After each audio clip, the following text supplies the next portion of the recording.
This is not a story of conquest, but of treason. We follow the trail of the most terrifying conquistador, a man who led a doomed expedition into the Amazonian hell, declared himself a prince, and waged a personal war against the Spanish Empire. We're not here to judge a monster, but to understand how the system created him. November 1561, a courier delivers a sealed letter to King Philip II of Spain, ruler of the greatest empire on earth. The parchment is not from a viceroy or a bishop. It's from a man sailing a stolen boat on a river at the end of the world. The opening lines are unprecedented in the annals of the empire. I, Lope de Aguirre, a Christian of noble parents from the Basque country, formerly a very faithful subject of your highness, but now in the name of Christ a rebel until death. I declare that I deny you as my king and lord. Who dares to write this? Not a native king, but a soldier of the crown. This isn't a letter. It's a declaration of independence. And the man who wrote it was already dead when it arrived. This is the investigation of the first rebel state in the Americas. To understand the explosion, you must first examine the pressure chamber. Our story does not begin with the lush, suffocating horror of the Amazon, but in the arid, bureaucratic hell of post-conquest Peru. The year is 1544. The air in Lima smells of dust, horse dung, and greed.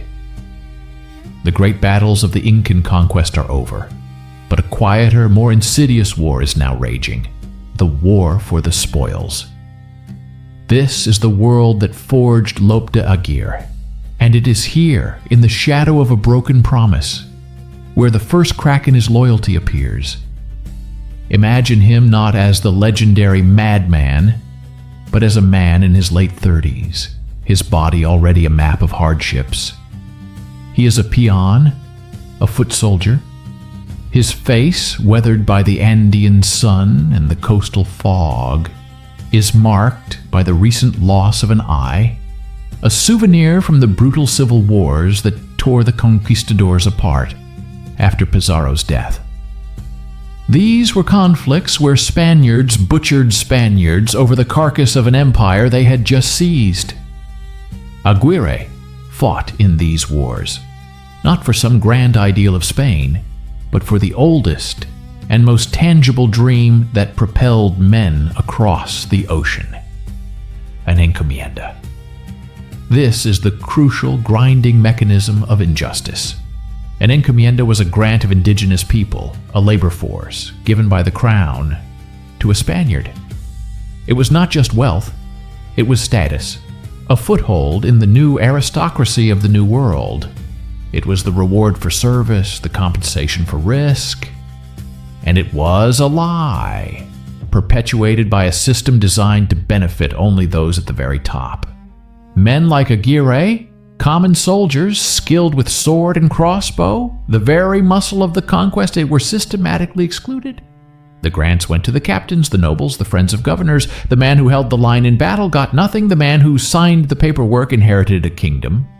So we find Aguirre in the antechambers of power, a ghost haunting the halls of the new vice royalty. He is not illiterate, he is sharp, legally minded, and boiling with a sense of betrayal that curdles into obsession. He becomes a platista, a litigant. His battlefield shifts from mountains to courtrooms. He files petitions. He cites laws. He argues his case with a ferocity that unnerves the clerks.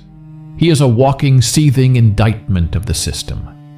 Every dismissed petition, every favor granted to a well-connected youth over a scarred veteran, is another coal added to the furnace inside him.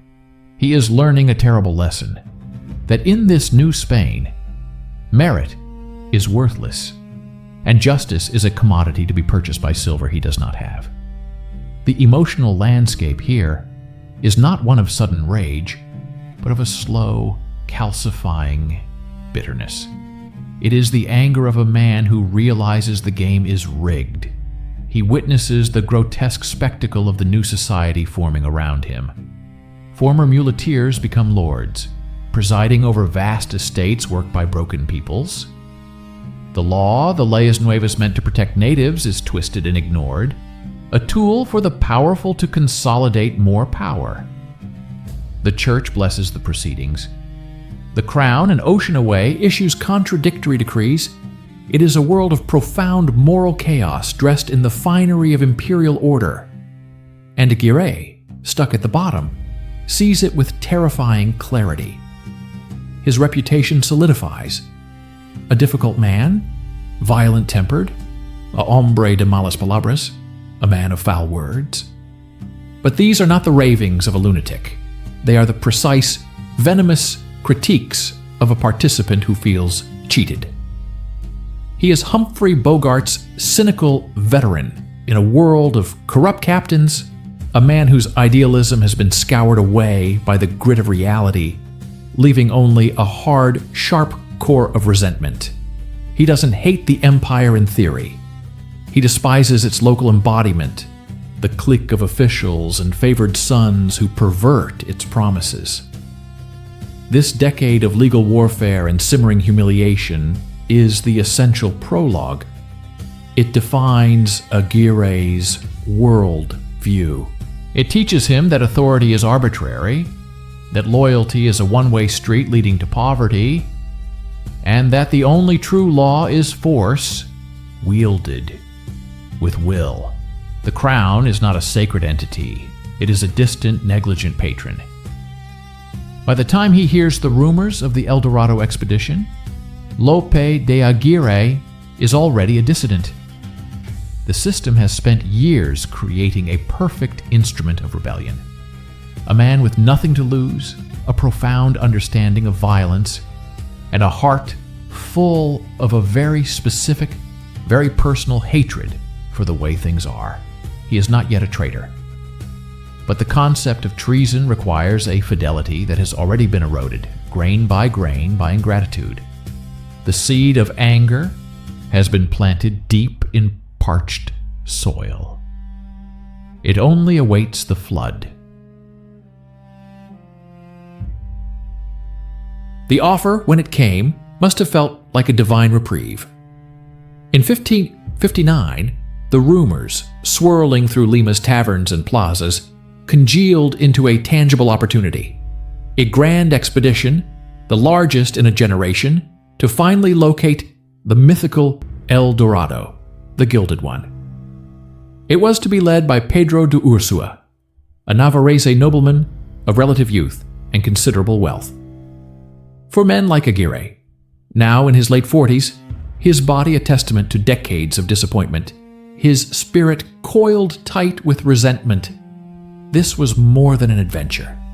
It was the last, gleaming thread of salvation, dangled before the eyes of those the new world had already discarded. The promise was intoxicating in its scale. The expedition was a deliberate echo of the legendary journeys of Orellana. It was lavishly equipped, funded by Ursua's own fortune and the desperate hopes of its recruits. Over 300 souls boarded the brigantines and rafts at the headwaters of the Huallaga River. Not just grizzled veterans, but young dreamers, enslaved Africans, indigenous guides and porters, and even women, including Ursua's own mistress, the beautiful mestiza Doña Inés. It was a floating fragment of Spanish society, a micro-colony cast adrift into the unknown. The atmosphere at departure was likely a volatile mix of carnival and crusade, the air thick with the scent of new rope, gunpowder, and the unshakable conviction that fortune lay just beyond the next bend. This conviction dissolved with terrifying speed.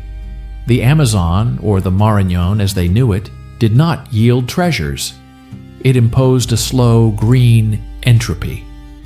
The river was not a highway, but a labyrinthine prison. The vastness of the waterway, its sheer wall-like curtains of vegetation, produced a psychological weight as heavy as the humidity. The soundscape was all wrong, a constant, deafening drone of insects and birds that was somehow more isolating than silence. This was not a landscape to be conquered. It was an organism that consumed ambition. Reality began to rot from the inside out. Their precious flower sprouted maggots and hardened into stone-like lumps. Salt meat putrefied. The hunted game, monkeys, parrots, provided scant, strange sustenance that failed to nourish. Disease stalked the cramped vessels. Fevers that burned through men like wildfire, dysentery that weakened them to shadows, and ulcers that refused to heal in the sodden air. The indigenous guides, their knowledge deliberately ignored or misunderstood, watched as the Europeans pursued phantoms. Every abandoned native village, every fruitless foray into the jungle for a rumored city of gold, became a nail in the coffin of their collective hope. And at the center of this decaying world sat Pedro de Ursa. His leadership, acceptable in the courts of Lima, became a fatal liability in the green hell. He was not a brutal tyrant. He was something arguably worse in this context. Detached, indecisive, and obsessed with his own comfort. While men shivered and starved, he maintained a private enclave on the flagship, surrounding himself with loyalists and spending his time with Doña Inés. He embodied the very privilege Aguirre had learned to despise. Authority derived from birth, not merit, and exercised without regard for the suffering it was meant to shepherd. Ursua's tent, with its whispers and intimacies, became a symbol of the expedition's fractured soul. The common soldiers, the hardened peonies, saw not a commander sharing their fate, but a nobleman on a pleasure cruise into oblivion. It is here we see Aguirre's transformation begin, not in a flash of madness, but in the cold, steady calculus of a survivor. He did not rage openly, he observed. He listened to the muttered curses around the nightly fires, to the sounds of hunger and disease in the dark. His singular eye missed nothing. The bitter lessons of Peru were being confirmed. The system, even in microcosm, was corrupt and weak. The man at the top was unworthy. The legalistic petitioner of the courts was being stripped away, layer by layer, revealing the pure, ruthless pragmatist beneath. Aguirre's power grew in the space created by Ursua's vacuum. He became the node around which discontent crystallized.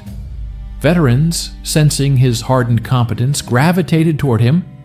He spoke their language, not of nobility and royal charters, but of survival, strength, and the palpable injustice of their rotting condition. He didn't need to propose rebellion. He simply asked questions that had no good answer. Why do we follow a boy who cannot lead? Why do we starve for a dream that does not exist? Where is the reward for our suffering? The expedition became a ghost fleet, propelled downstream by a current stronger than its own will. The initial hope had curdled into a numb, collective despair. And from that despair, a new darker emotion was fermenting, a sense of collective betrayal. They had been promised a path to salvation, and it had led them into a watery purgatory. The enemy was no longer the jungle or some elusive golden king. The enemy, as Aguirre had always suspected, was the failure of the promise itself. The stage was now set. All it required was the catalyst, a single act to translate the simmering hatred of 300 lost souls into a new, terrible direction. The river flowed on, carrying them inexorably toward that moment.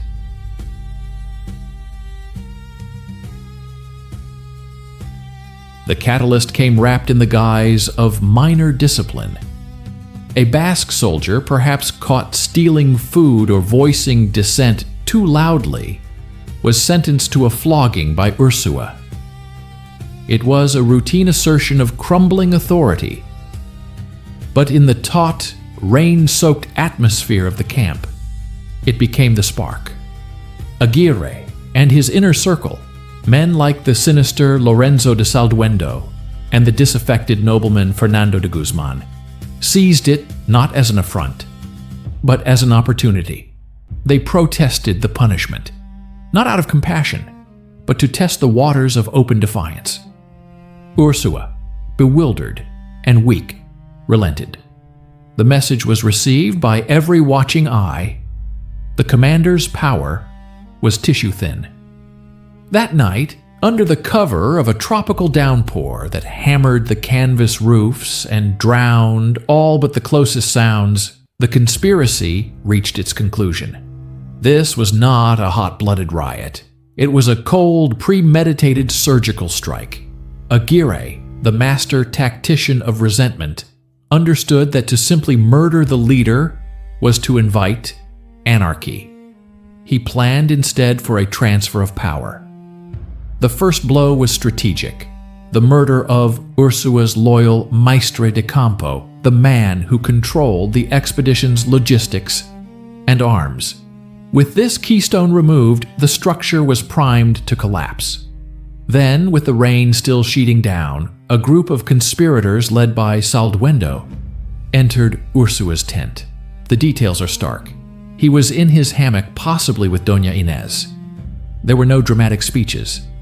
In that close, dark space, they stabbed him to death. The kill was messy, personal. The body, when it was later displayed, was a ghastly puppet of the old order. A silent proclamation that every bond of loyalty had been severed. Aguirre's genius, and it was a diabolical genius, was in what he did next. He did not claim the title of captain for himself. He understood the psychology of his men, the deep-seated need for a veneer of legitimacy, even in treason. He installed the young, pliable Fernando de Guzman as the new figurehead, bestowing upon him the grandiose title of Prince of Peru, Tierra Firme, and Chile. It was a masterstroke of political theater. Guzman was of noble blood, a man whose name carried weight. He was the acceptable face of the rebellion, a cloak of aristocracy thrown over its bloody heart. But everyone knew where true authority resided. Aguirre took for himself the practical military title of Maestre de Campo, controlling all arms, men, and movement. He became the power behind a stolen throne. The following days were a chilling lesson in statecraft. Aguirre moved to consolidate his new kingdom with methodical ruthlessness. A formal acta, a proclamation, was drafted and signed by the men, now rebranded as free vassals of Prince Fernando. This document was crucial. It wasn't a mere confession of mutiny. It was a collective pact binding every signatory in shared guilt. There was no turning back from a signature dipped in the ink of treason. To ensure this bond was sealed in blood, Aguirre then orchestrated the purge of Ursua's remaining loyalists. These were not battles. They were executions, often conducted under the flimsiest pretexts. Each death served a dual purpose: eliminating threats and deepening the complicity of the survivors. They were all murderers now. Through it all, Aguirre displayed a cool, juridical mind.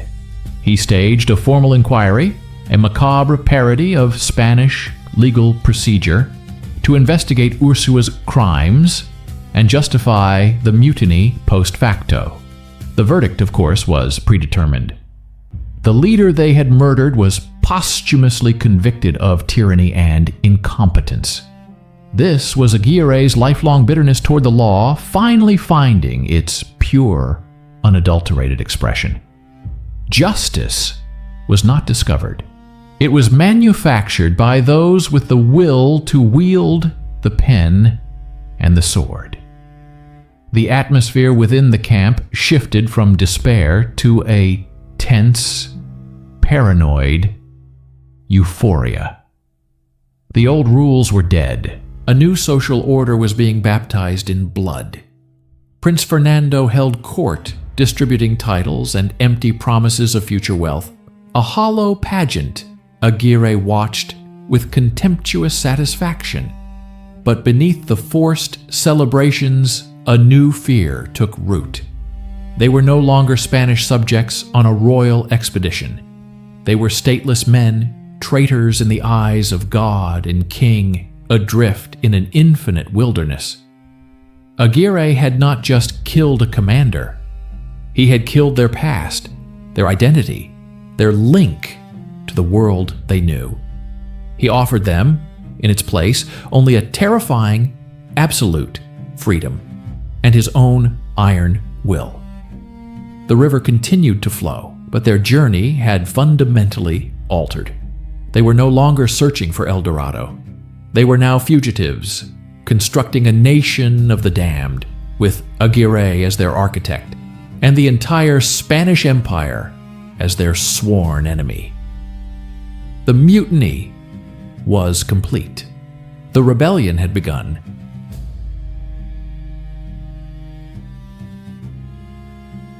The true birth of Aguirre's rebellion was not marked by a sword thrust, but by the scratch of a quill. In the damp, insect-humming stillness of the jungle camp, surrounded by men whose eyes were now wide with the realization of what they had done, he sat down to write. This was not a missive. It was a foundational document. The act of composing his famous letter to King Philip II was, in fact, the drafting of a Declaration of Independence, the first in the history of the Americas. It was a conscious, deliberate act of state-building, and its words were as carefully chosen and lethal as the plotting that had toppled Ursua. The document began with a calculated insult wrapped in formality. To King Philip, a Spaniard, son of Charles the Invincible. By omitting the royal titles, Aguirre immediately established equality, then superiority. He was not writing as a subject, but as a peer, and a wronged one at that. The letter then unfolds as a stunning piece of political rhetoric, a prosecutor's indictment of the entire colonial project. He details the great services rendered by men like himself and the ingratitude with which the crown repaid them.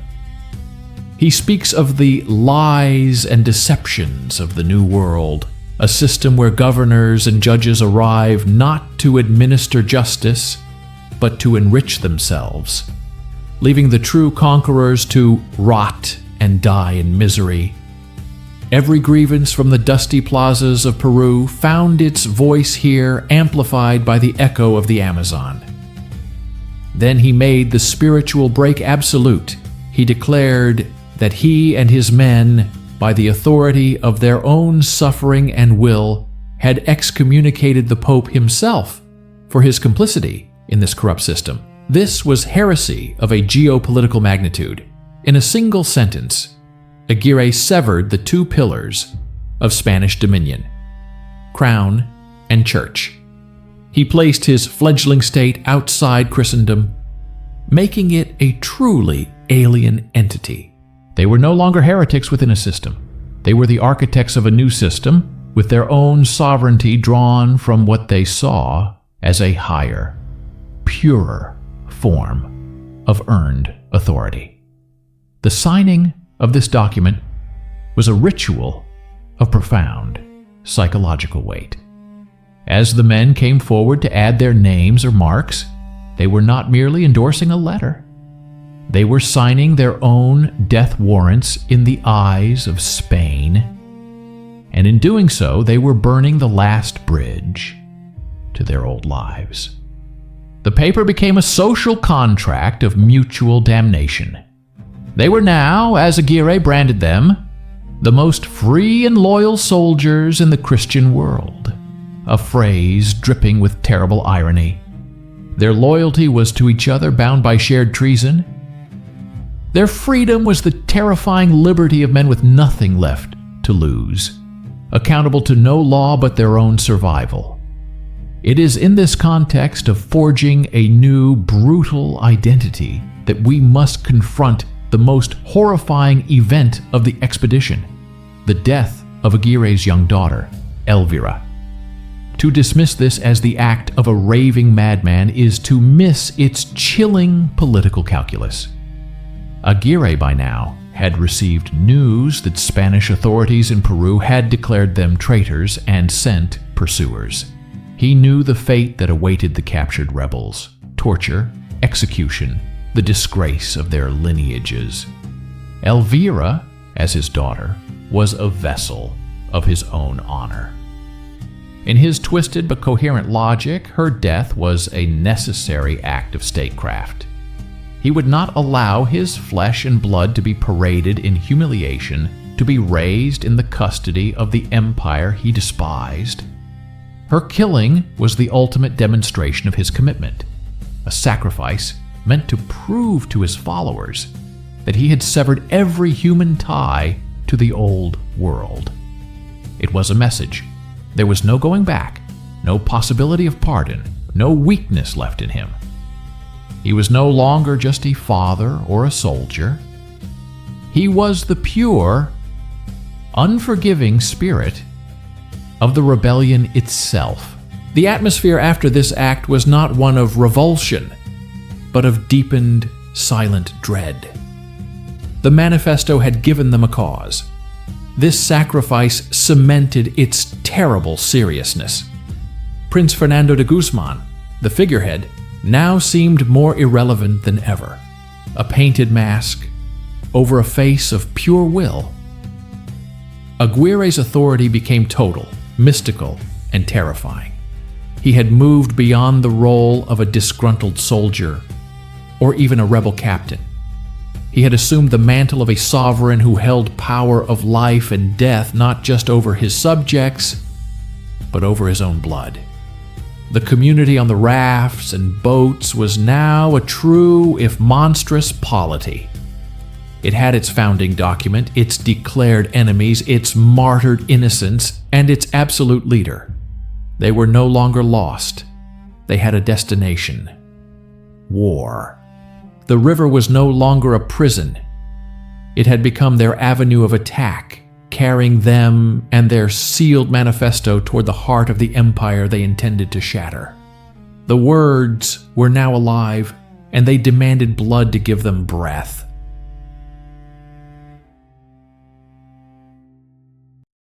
The Atlantic Ocean, when they finally broke free from the river's green embrace, did not signal escape. It represented a new theater of war. Aguirre's flotilla, now a hardened cadre of fewer than 200 souls, was no longer a lost expedition. It was a rogue state's navy, and its leader possessed a geopolitical vision that was both brilliant and utterly deranged. His goal was no longer El Dorado. It was the strategic heart of the Spanish Empire in the New World. He would not hide. He would conquer. His plan, reconstructed from survivor testimonies, reveals a chilling military logic. First, secure a base. Second, sever the Empire's spinal cord. Third, cross the ocean and storm the head. The base presented itself in the form of the Isle of Margarita, a pearl fishing settlement off the coast of Venezuela.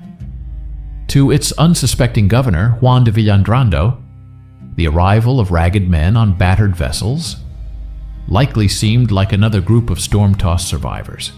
He welcomed them with cautious hospitality. It was a fatal error. Aguirre executed a flawless, bloodless coup. His veterans, disciplined by years of jungle hell, swiftly disarmed the small garrison and seized the island's fortifications. The governor and other officials were imprisoned. This was not a sack, it was an occupation. Aguirre held court, trying the governor for the crime of representing a tyrannical king, a grotesque parody of justice that showcased his newfound authority. He commandeered supplies, arms, and most importantly, a larger, sea-worthy ship. Margarita became the first and only territory of his kingdom to be physically captured, a tangible foothold in the real world beyond the fever dream of the river. With this base secured, Aguirre unveiled the breathtaking scope of his ambition. He would sail west, not east toward Spain, not yet. His target was the Isthmus of Panama. To a modern reader, this may seem obscure. To a Spaniard of the 16th century, it was the ultimate strategic prize. Panama was the continental bottleneck, the crucial Camino de Cruces, where treasure from Peru was carried overland to waiting galleons in the Caribbean. Capturing Panama would strangle the empire's wealth, giving Aguirre control of the silver lifeline. It would provide him with a fleet of ocean-going vessels. From there, swollen with captured treasure and reinforced by other disaffected soldiers he believed would flock to his banner, he would turn his armada towards Spain itself. He spoke of sailing up the Guadalquivir River to Seville, of toppling Philip II. This was not a delusion of grandeur. It was a concrete operational plan, a recognition that true rebellion meant striking at the core. His actions on Margarita and in subsequent raids along the Venezuelan coast were governed by this apocalyptic logic. He issued proclamations to the local populations, not as a bandit, but as a liberating prince. He promised to abolish the tyrannical encomienda system, to free the oppressed. He was weaponizing the very grievances that had created him, attempting to recruit an army from the disenfranchised. His violence was increasingly selective, theatrical, and political. The murder of his own follower, the sinister Salduendo, whom he suspected of disloyalty, was a public spectacle meant to consolidate his absolute control. Even the killing of his puppet, Prince Fernando de Guzman, and the man's inner circle was a cold calculation. The noble facade was no longer needed. It was a potential rival power center. Aguirre now ruled openly, declaring himself simply the Wrath of God, Prince of Freedom. As his tiny force sailed and marched along the coast toward their imagined Panama, the world constricted around them. News of the mad rebel tyrannote, the little tyrant, spread faster than his movements. Colonial militias were mustering. The initial shock that had allowed the capture of Margarita was gone, replaced by grim preparation. Aguirre's men, though feared, were exhausted, numerically dwindling from skirmishes and desertions, and haunted by the sheer scale of the resistance they now faced. The grand strategy that had seemed so clear on the map was crumbling against the reality of fortified towns and alerted defenders. Yet Aguirre pressed on, his resolve calcifying with each setback. He was no longer a man leading a rebellion. He was the embodiment of a single, uncompromising idea, hurtling toward its inevitable collision with the monolithic reality of empire. The open war he had sought was finally finding him, and the battlefield would not be the wide ocean or the jungle, but the settled, defended heart of the province of Venezuela. A fortress of paranoia is only as strong as the faith of those trapped inside its walls. By the time Aguirre's ragged band, now reduced to a hard core of perhaps 150 men, women, and hangers-on, reached the inland town of Barquisimeto in the autumn of 1561, the grand strategy had shrunk to a desperate, static defense. The town was not a conquest. It was a refuge, and a poorly chosen one. Nestled in a valley, it was no coastal fortress from which to launch ships. It was a cul-de-sac. The imperial noose, commanded by the experienced royalist Garcia de Paredes, was drawing tight from all sides. The dream of Panama had evaporated, replaced by the immediate arithmetic of survival. Dwindling food, shrinking perimeter, and the silent, corrosive calculus of fear that now governed every interaction. Inside Barquisimeto, Aguirre's state became a study in the terminal pathology of absolute power. The man who had weaponized collective grievance now found himself besieged by the very emotion he had mastered. His authority, once rooted in a perverse, shared purpose, now rested solely on terror. He moved through the town like a specter, his single eye missing nothing, interpreting every hushed conversation as the precursor to treason. The bonds forged in the jungle and sealed with the Manifesto's ink were fraying under the mundane pressure of hunger and the clear-eyed realization of impending defeat. His followers were no longer free vassals, they were hostages to his fate. His actions in these final weeks are not those of a strategist, but of a man meticulously pruning a dying tree, convinced each cut will save it. The purges became more frequent, more intimate, more irrational. He accused a loyal officer of treason and had him executed. He tested allegiance through cruel, arbitrary commands. In one chillingly symbolic act, he ordered a trusted soldier to stand sentinel over a plot of empty ground. The man's obedience, or perhaps his fear-induced stillness, was the only proof of loyalty Aguirre could now accept. The community atomized. Trust evaporated. Men slept lightly, if at all, their hands near their weapons, eyeing their comrades as potential instruments of Aguirre's suspicion or their own salvation. The turning point was not a battle, but a betrayal born of cold reason. The royalist forces, led by Paredes, understood that a direct assault on a cornered, desperate force led by a tactical fiend like Aguirre would be costly. Instead, they employed a subtler weapon, the promise of pardon. Messengers, perhaps former comrades now with the king's men, managed to slip communications into the town. The terms were clear. Philip II would grant amnesty to all who surrendered and delivered the rebel leader. This offer, legal and authoritative, sliced through the fog of Aguirre's nihilistic ideology. It presented a door back into the world of laws and sunlight, a chance to escape the collapsing black hole of his rebellion. The geometry of the situation shifted irrevocably. Loyalty was no longer a question of ideology, but of simple survival mathematics. A conspiracy coalesced not among the weak, but among the pragmatic. Key figures in Aguirre's inner circle, including his own lieutenant, the canny Sebastián de Baracoa, began to plot. They were not motivated by a sudden surge of royalist fervor, but by the undeniable logic of the pardon and the certain death that awaited them if they remained tied to Aguirre's mast.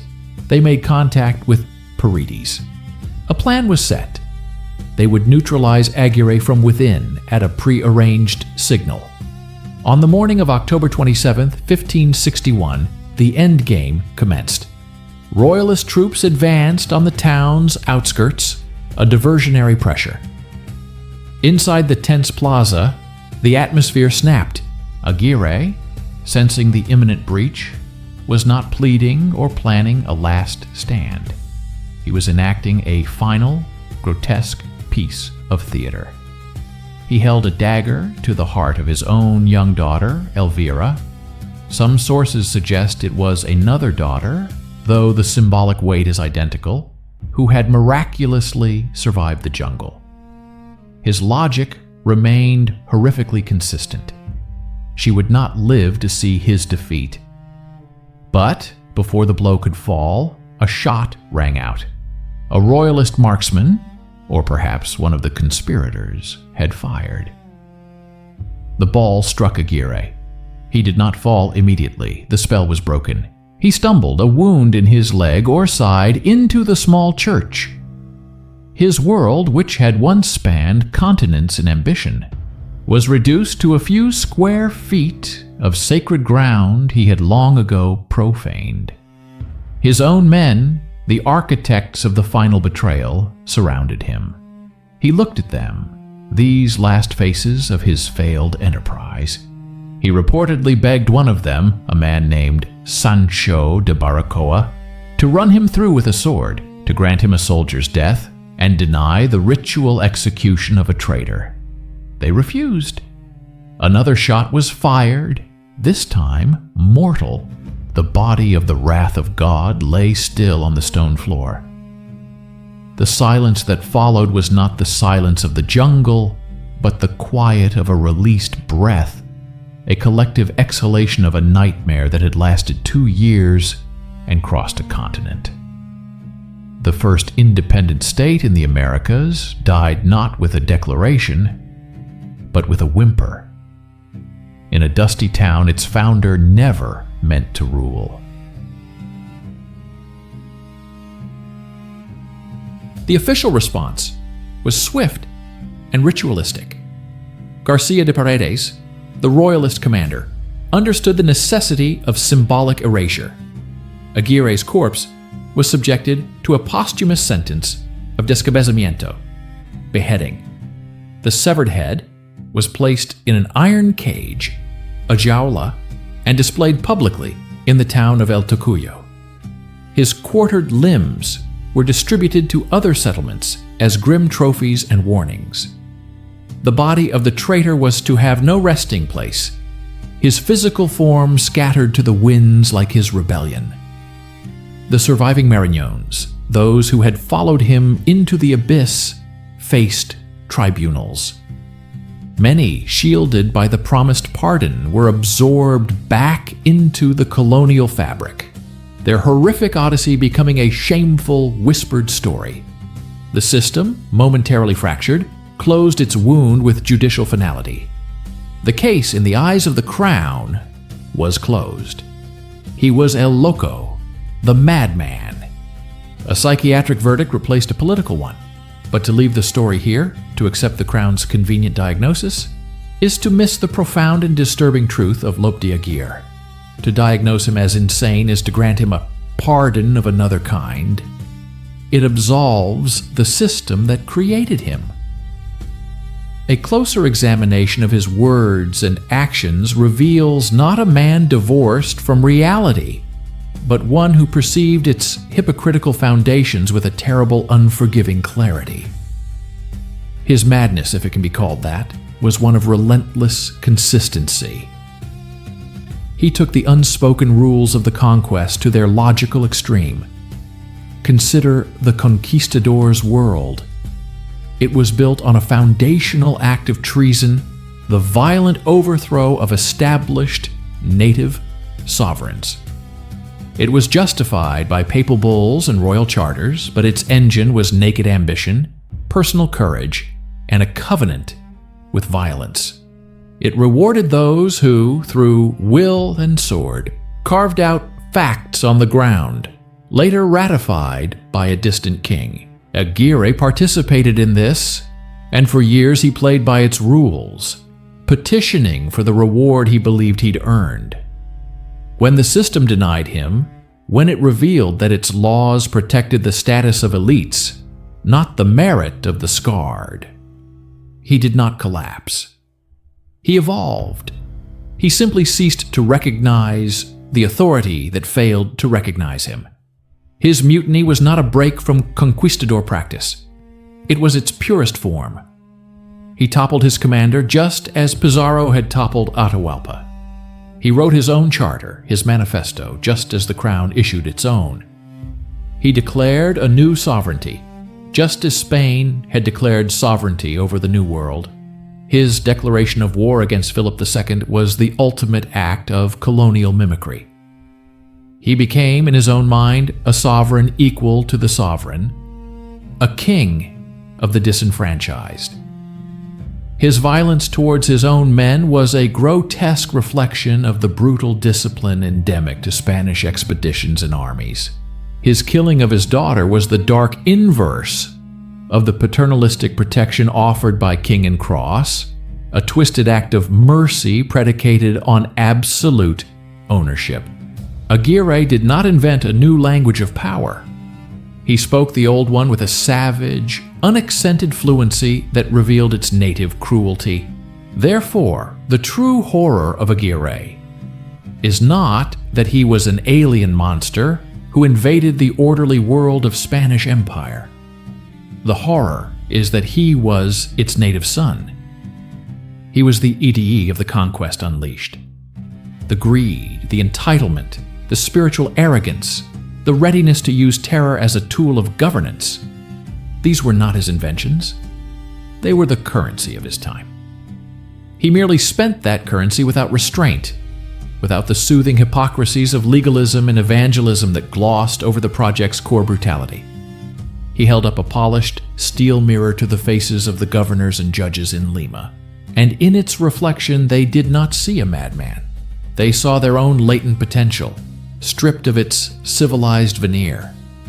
That is why he had to be labeled El Loco and his story relegated to a cautionary tale of individual psychosis. To engage with him, politically, as a logical outcome of their system, was unthinkably dangerous. His rebellion was a catastrophic failure in every military sense. Yet, as a symbolic event, it was a seismic tremor. It proved that the authority crossing the Atlantic was not a divine, unassailable force, but a human construct that could be denied, and denied by one of its own. It demonstrated that the vast, unmapped spaces of the continent could harbor not just independent native kingdoms, but independent Spanish ones.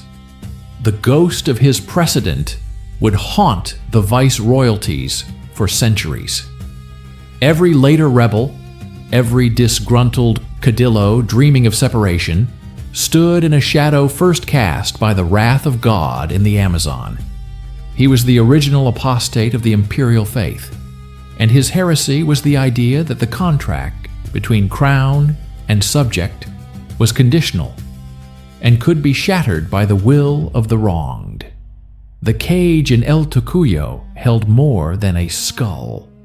It contained a terrifying thought the empire desperately wanted to keep locked away.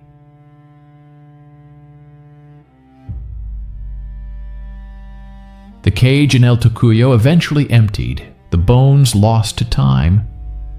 The royal officials filed their final reports, marking the case of Lope de Aguirre as closed. The empire moved on, its gaze turning to new frontiers and fresh insurrections. Yet something indelible had been etched into the consciousness of the New World. Aguirre's rebellion was not merely a failed mutiny. It was a terrifying proof of concept. He demonstrated that the immense distance between the king and his farthest subjects was not just geographical, but psychological, a space where loyalty could curdle into something new and monstrous, where the entire edifice of crown, cross, and law could be declared null and void by a man with nothing left to lose. His true legacy lies not in the trail of corpses, but in the radical idea he made flesh, however briefly. Before the Mayflower Compact, before the cries for liberty in Boston, a scarred Basque on a stolen raft declared a sovereignty drawn not from divine right or ancient lineage, but from collective will and sheer bloody-minded defiance. His kingdom was a grotesque parody, but the underlying principle, that authority in the Americas could be invented, self-proclaimed, and fought for, was a seed planted in the continent's darkest soil. It proved that Spanishness was not a monolithic identity, but a fragile allegiance that could shatter under the pressure of its own broken promises. The historians of the empire, of course, had to bury this unsettling truth. They transformed him into a folk demon, a cautionary tale of madness. But in the shadows of colonial archives and in the oral tales that traveled among soldiers and settlers, a more complicated memory persisted. He became the ultimate ovea descariata, the stray sheep, but one whose straying mapped a forbidden path. When Simón Bolívar, centuries later, spoke of throwing off the yoke of a distant and oppressive monarchy, he was channeling a spirit that Aguirre, in his horrifying and anarchic way, had first conjured. The liberator sought to build a republic where Aguirre had only cultivated a tyranny, but they were both answering the same fundamental revolutionary question: who in this new world truly holds the right to rule? We are left then, not with a statue or a national holiday, but with a chilling silhouette against the dawn of modern America. Lope de Aguirre was the dark precursor. He was the human cost of conquest, internalized and vomited back at the conquerors. His story forces us to look past the polished armor and grand proclamations of empire, into the restless, resentful hearts of the men who built it with their sweat and blood. He is the ghost in the imperial machine, a whisper from the jungle that reminds us that every system contains the blueprint for its own destruction, often written in the handwriting of its most disillusioned servant. His rebellion was the first crack in the monolith, a fissure that would, in time, widen into a continent of independent nations. He did not find El Dorado.